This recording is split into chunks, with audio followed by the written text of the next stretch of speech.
নৈমিষা ক্ষেত্ৰ মহাযজ্ঞ ক্ষেত্ৰত শৌনকাদি মুনিসকলে সূতদেৱক সুধিলে, হে সূতদেৱ, আপুনি সকলো শাস্ত্ৰত পাৰ্গত, আমাৰ বাবে আপুনি কলিযুগৰ মানৱৰ শ্ৰেষ্ঠ ধৰ্ম কি বৰ্ণনা কৰক।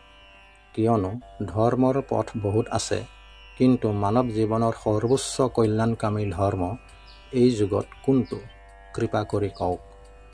সূতদেৱে এই প্ৰশ্নৰ উত্তৰ দিবলৈ গৈ শৌনকাদি মুনিসকলৰ আগত ভাগৱতৰ উৎপত্তি কাহিনী ভাগ ক'ব লগা হ'ল।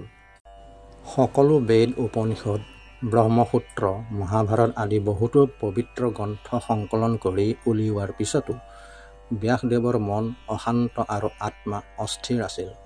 তেওঁ উপলব্ধি কৰিলে ক'ৰবাত তেওঁৰ ভুল হৈ গ'ল, যাৰ বাবে তেওঁৰ দৰে এজন অৱতাৰী পুৰুষে যিজনে ব্ৰহ্মক সাক্ষাৎ দৰ্শন কৰিব পাৰে, তেনে এজন ব্যক্তিৰ মতিভ্ৰমৰ দৰে অৱস্থা প্ৰাপ্ত হ'বলগীয়া হ'ল।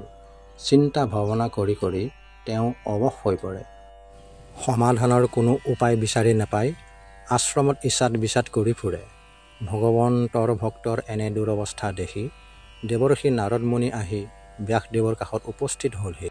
নাৰদ মুনিৰ উপস্থিতিত ব্যাসদেৱ পৰম আনন্দিত হৈ সেৱা শুশ্ৰূষা কৰি তেওঁৰ মনৰ অৱস্থাৰ কথা প্ৰকাশ কৰাত দেৱৰ্ষি নাৰদে ব্যাসদেৱক ক'লে, হে ব্যাসদেৱ, আপুনি সকলো ধৰ্মশাস্ত্ৰ তন্ন তন্নকৈ লিখিলে ঠিকেই, কিন্তু যিমানবোৰ লিখিলে সিবোৰ মানৱ সমাজৰ কল্যাণৰ অৰ্থে মুঠেই নহয়। মানৱ সমাজ ভৌতিক কামনা বাসনা মায়াজালত বন্দী। সেয়ে সাধাৰণ ধৰ্ম কৰ্ম উপদেশ বা মুখ্য আলোচনাৰ দ্বাৰা মানুহৰ হৃদয় পৰিশুদ্ধ নহয়। কেৱল ভগৱন্ত কৃষ্ণৰ শুদ্ধ কীৰ্তন, লীলা আৰু ভক্তিৰ কথা শুনিলেহে মৰ্ত্যৰ মানৱে মুক্তি পাব। এই বুলি নাৰদ মুনিয়ে কোৱাত ব্যাসদেৱে ইয়াৰ সমাধানৰ উপায় বিচৰাত নাৰদ মুনিয়ে ব্যাসদেৱক উপদেশ দিলে, হে ব্যাসদেৱ, আপুনি ভগৱন্তৰ নাম, ৰূপ, লীলা, ভক্তি আৰু কৃপাৰ বিষয়ে এখন বিশেষ গ্ৰন্থ ৰচনা কৰক, যিখন সমস্ত ধৰ্মশাস্ত্ৰৰ মুকুট হ'ব। নাৰদ মুনিৰ উপদেশ শুনি ব্যাসদেৱে গভীৰভাৱে চিন্তা কৰি বুজিলে যে তেওঁৰ মন অশান্ত আৰু অন্তৰ অস্থিৰ হোৱাৰ মূল কাৰণ হ'ল শুদ্ধ ভক্তিৰ বৰ্ণনা সঠিকভাৱে নকৰা।